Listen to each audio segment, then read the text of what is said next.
What is up, Insaners, and welcome to another video where we'll be doing the review of currently active Game Week 20. We'll look at our team and discuss how every team and player has performed over the week, along with team selection for the next Game Week 21. We'll also be talking about captain picks for the coming game weeks, especially after the Man City assets performing really well and Bruno Fernandes blanking against Sheffield United at Old Trafford. Hopefully after watching this video, you should be more clear in terms of what needs to be done with your team for this week. If you like today's video, do give it a thumbs up. Your support helps us in getting different kinds of content every week. Do subscribe to our channel Insanely Football if you would like to know about our team, transfer updates, as well as some really cool, insightful information of watch lists and players to target every week. We do a detailed analysis of budget and premium picks across the pitch along with the best captaincy choices. Let's start the first section of today's episode, our current game week review. Coming to our Game Week 20 score at the time of recording this video, we've got 47 points with a small red arrow at the moment. Our rank has gone down just slightly from 180k to 200k. We still have two players in our team that are yet to play, Mo Salah from Liverpool and Harry Kane from Tottenham. Really hoping for a goal fest and no clean sheets for either defense. It's been an average week so far, hoping to at least maintain the rank by the end of it. In terms of our team, Emi Martinez conceded more than 2 goals for the first time in 12 games for Aston Villa. He could only manage 2 saves, scoring only a single point in the match. Martinez was kept busy and had to be alert as he claimed crosses from the flanks. The Argentinian had no chances with Me's header, while moments after he saved really well to deny Wood's powerful drive after Peter's cutback. Then came the 2 goals in 3 minutes as McNeil's insane cross went straight in and Wood headed home at the back post. It was also the first time Martinez has conceded 3 away from home this season. Burnley had 5 shots on target all night and got 3 goals for it. Great fight and comeback from them. Stuart Dallas faced a struggling Newcastle side and it was a bit disappointing to see him get only a couple of points in the game. He played in a midfield role with great energy in the first half and might have had a goal or an assist on another night with the positions he found himself in. He got a knock and struggled with an injury through the second half but kept at it and did not let the team down when he had switched to the left back role. Decent game, but considering the current form of Newcastle, he probably should have done a bit better. John Stones has been the pick of our defense for quite some time now. He very recently got that 21-point haul against Crystal Palace. This week though, he was able to get only a clean sheet and had a solid game in defense against West Brom. He has definitely proven that he has the ability to slot seamlessly back into the team after a long absence. James Justin from Leicester City also had a disappointing week, getting only a single point for our team. His link-up with Barnes wasn't quite effective as opposed to the recent games, but he still supported the winger ahead of him and got himself into some terrific positions. He even came close to scoring a fine long-range goal, but it was not his day and just couldn't convert any of that into points. In defense though, he was surprisingly good, dealing with the threat of Richarlison superbly and nullified the attacker from the game. Our midfield has had a mixed game week so far, 2 really good performances from the Leeds midfielder Rafinha and Ilkay Gundogan from Man City. Coming first to Rafinha, we were expecting him to play well against Newcastle and he did just that, scoring a goal and providing an assist for a wonderful goal from Jack Harrison. A few different decisions here and there may have delivered a healthier advantage for Leeds, but Rafinha was a menace in the final third. He still has lessons to learn with tracking back, but had a brilliant game overall, scoring 13 points including 3 bonus points. We brought in Gundogan in place of the injured Kevin De Bruyne, and the move immediately paid off as he started the scoring and scored 2 wonderful goals in 30 minutes, taking West Brom completely out of the game in the first half itself. No surprise that he was taken off by Pep in the 50th minute, and in spite of that he was the man of the match by a mile. He takes his tally to 7 goals in 8 games. Ilkay Gundogan has been in great form, and the West Brom midfield and defense had little to answer to his perpetual probing and movement all game. The biggest disappointment though was Bruno Fernandes. Man United put in a shocking display in their 2-1 loss against Sheffield United at Old Trafford. We felt that he tried too hard sometimes to prove that he's not tired despite his significant game time of late, but his end product did not match his energy. He was also the most popular captain pick by a mile, and FPL managers would be kicking themselves after seeing that performance from Fernandes and Man United. We still have Mo Salah to play against Tottenham. That's a huge game for both sides, and we're hoping he starts this, especially after scoring a brace in the FA Cup game against Man United. He's still less owned as compared to a few other premium options, and if he does well, we might see some positive shift in our rank for this game week. In terms of our attack, Patrick Bamford was another player that was disappointing to watch this week. Frustration showed with the lack of service coming into him when Leeds were in the box throughout the first half. He drifted out of the game entirely in the second half and was substituted just before 60 minutes to deny us any chance of getting any points from him. He's definitely on our chopping block list for this week, with better options available in a similar price range. We also got an Antonio for Che Adams as our other transfer this week. He had a good game and probably should have scored a hat-trick himself, but managed only an assist in FPL terms. He was a constant threat up front, running endlessly into the channels and coming deep to get the ball. He gave Kouyaté and Cahill a real runaround in the game and led the line brilliantly. We still have our third attacker Harry Kane to play. Liverpool's Premier League form has been woeful to say the least, but still have been okay defensively. It won't be an easy game, especially if Mourinho decides to sit back and let Liverpool come at Tottenham, but with his ability to carve out a pass and Son's running, there are still chances that Kane might get something in the game and make our game week a little better than what it is right now. The biggest regret of the week has been Thomas Soucek's 15-pointer against Crystal Palace. He did absolutely nothing in the two games against Burnley and West Brom in the double game week, and that's why we decided to play Rafinha ahead of him. He put in a superb box-to-box midfield performance, capped with 2 goals of real instinct and knowledge of how the play may unfold. Another week where a lot of FPL managers decided to bench him and paid the price for it. We start the week with Everton facing Newcastle at home. Everton have got 3 wins now in their last 5 games and have been defeated only 3 times at home this season. Newcastle on the other hand have been terrible away from home, only winning twice this season. Man City face Sheffield, who will be fresh from their win against the other team of Manchester. City surely would be careful of not taking their foot off the pedal and could open a 4-point lead at the top before the Man United game.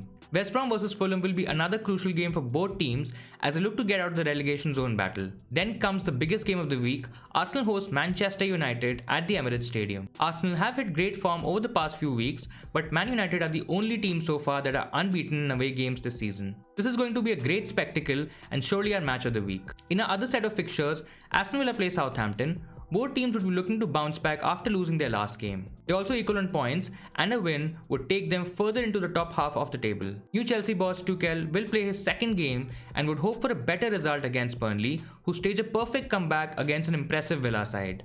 Leicester vs Leeds would be another exciting watch, especially with the way Leeds United attacks teams. In the remaining 2 games of the week, West Ham United host Liverpool at the London Stadium, and Liverpool would be hoping to hit form after no wins in their last 5 games. We end the week with Brighton vs Spurs, a fixture where Spurs would be expected to win and close the gap at the top, but with the way things have gone so far this season, this game would surely not be a formality.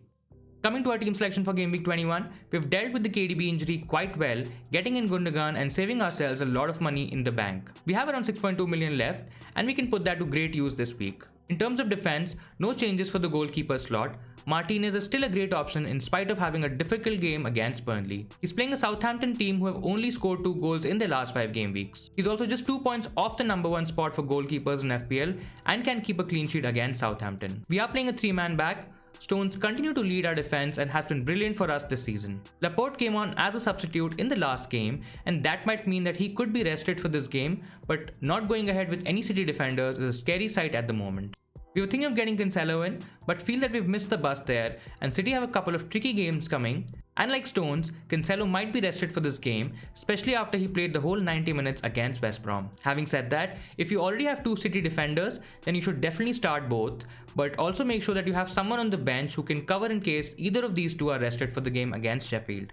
Our second option in defense is James Justin. It's really difficult not to pick Justin ahead of the game against Leeds. He has been great going forward and provides a solid cover in defense. Plus Leicester have enough quality to stop Leeds' attack, and he definitely can get a lot of joy considering Leeds concede a lot of goals. The way Leeds play, it always leaves them open at the back, and Justin can take huge advantage of that. The third player in our defense was a bit tricky to pick. So we have Soufal from West Ham facing Liverpool, Dallas from Leeds United facing Leicester City, and Eric Dyer from Tottenham against Brighton. At the moment, we've gone ahead with Eric Dyer in defense. Somehow we're still stuck with Dyer, though we've hardly played him over the past few weeks. Spurs have kept only 1 clean sheet in their last 8 games, but Brighton is also not a side which scores heavily on a regular basis. There might be a clean sheet there, but other than that, not much to go for considering our options. Liverpool has been in poor form, but we still expect them to score against West Ham, and Soufal might have to do a lot of defending instead of going forward, so definitely not the high potential game for Soufal. Our other option, Dallas, was playing with a bit of discomfort and might be rested for the game against Leicester. So there's a red flag there for sure. We are playing 4 across the midfield this week with Bruno Fernandes, Mo Salah, Gundogan and Son from Tottenham. Mo Salah has been a major disappointment over the past few weeks, but we've still kept our faith in him, considering that he scored 2 goals against Manchester United in the FA Cup, and remember that we are recording this video before the Tottenham game, and he could very well score in that game. Liverpool though have a tough round of fixtures in the next few weeks, and if Liverpool is to have any chances of staying in the title race, Klopp would play his strongest 11 and expect them to perform at their highest level. Our second midfielder is Bruno Fernandes. His returns have surely come down, but his importance in the Man United squad is still unquestionable. With KDB out and Salah blanking, he's surely one of the good premium options to consider, especially for United's next set of fixtures. They will have to play a lot better though, and Bruno should be at the centre of things to provide Man United the edge over their opponents. We would surely not sell him, but in case you're looking to do so, Raheem Sterling is a great differential premium alternative from Man City. Now talking about Man City, Gundogan stays in our team for this week, and having played only 50 minutes in the last game against West Brom, he's a definite starter for the citizens. He's in the form of his life, and we won't be surprised if he scores against the Sheffield United defense. Our last midfield spot is where things get a bit interesting. We've got Son in place of Rafinha, and though Rafinha gave us that amazing double-digit haul against Newcastle, the Tottenham player is a better option going into this week. His fixture is a lot easier than Leeds, and though the Leeds midfielder might do well, Son is also a good captaincy option this week. We might ship him for a cheaper midfielder or another premium for the coming games against Chelsea and Man City, but he's surely a player worth having this week. In attack, we are going ahead with 3 strikers. Harry Kane is the pick of the lot. Tottenham is yet to play against Liverpool, but he's still a top scoring forward. He has scored 3 goals in his last 3 games for Tottenham. He's top for chances created and expected assists among all forwards for the last 5 game weeks prior to this week. Plus, Kane has a couple of double game weeks coming in the near future. Spurs have to play Aston Villa and Fulham, and not having any Tottenham assets might be very risky. Mikel Antonio from West Ham is a second striker. He's also had a couple of good weeks, helping West Ham reach 4th place in the Premier League at the moment. He's a super important player for the Hammers, and his work rate along with his ability to hold the ball is second to none. The forward is facing a decent Liverpool defense, and it's going to be difficult, but he can still nick a goal in the game. Our third striker, Patrick Bamford, has been a frustrating watch for all FPL managers, and the forward is one of the options that we might replace this game week. He had a disappointing game against Newcastle, who are one of the worst sides in the league at the moment, and he looks a bit out of form right now. In terms of our transfers this week, we have 2 options in mind. Our first transfer is Rafinha out, with Son coming in for the Leeds midfielder. Son has the second highest FPL points this season, behind the joint leaders Harry Kane and Bruno Fernandes. The South Korean has scored 12 goals and assisted 6 times this season, and not having him for the Brighton game might be a bit risky, especially as he's owned by close to 60% FPL managers. Our other option is replacing the out-of-form Bamford for Oli Watkins, who's now scored 2 goals in his last 2 games and could have scored more. He looks to be back in form and also has the highest expected goals in the last 2 matches. He's cheaper in price than Bamford and is also owned by a lot less FPL managers as compared to Bamford. Let's say if we go ahead with the Rafinha Son transfer, we will have to take a hit to get this one in. This is still not confirmed, as we'll see if we want to take a -4 to get Watkins in, but that's our overall transfer strategy this week. Now coming to captaincy options, there are a couple of decent picks. The Spurs duo of Kane and Son are probably the best options for the armband this week. They are playing Brighton, who are yet to win a single game at home this season. Spurs on the other hand have only lost 1 game away from home this season. Those are really contrasting numbers for both, but out of the 2, we would slightly prefer Kane as he's less owned out of the 2 options and also has the advantage of penalties, which provides him more value. Raheem Sterling is another option that can provide huge benefits this week against Sheffield United.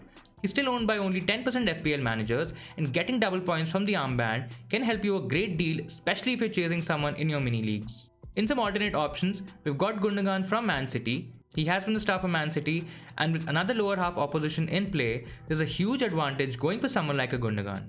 Man City don't concede a lot of goals, so there's that added potential of clean sheet points as well. A second option is Jack Grealish. He played really well in the game against Burnley. He's Villa's best creative output by a mile, and Southampton haven't been in great form recently. There are chances of a big score for Grealish, and if you want to do things differently, he's a great punt for this week. Our last alternate choice is Mo Salah. It's a bit odd to talk about him as a differential captain's choice. He hasn't been in great form in the Premier League. A lot depends on tonight's game against Tottenham. If he gets a goal or 2, his importance as a captain's pick might shift a lot, but for now, we feel that mostly managers would be looking at Tottenham and Man City assets, mostly because of the difficulty of those fixtures. So that'll be all for this episode, guys. Looking forward to the Spurs Liverpool game tonight. Do hit the like button if you found this video helpful. Also remember to tell us your transfer thoughts this week in the comments below. Make sure to subscribe to our channel Insanely Football. Hope you've had a good game week 20, and even if you didn't, keep your spirits up and look forward to game week 21. Be safe, and I'll see you Insaners next time.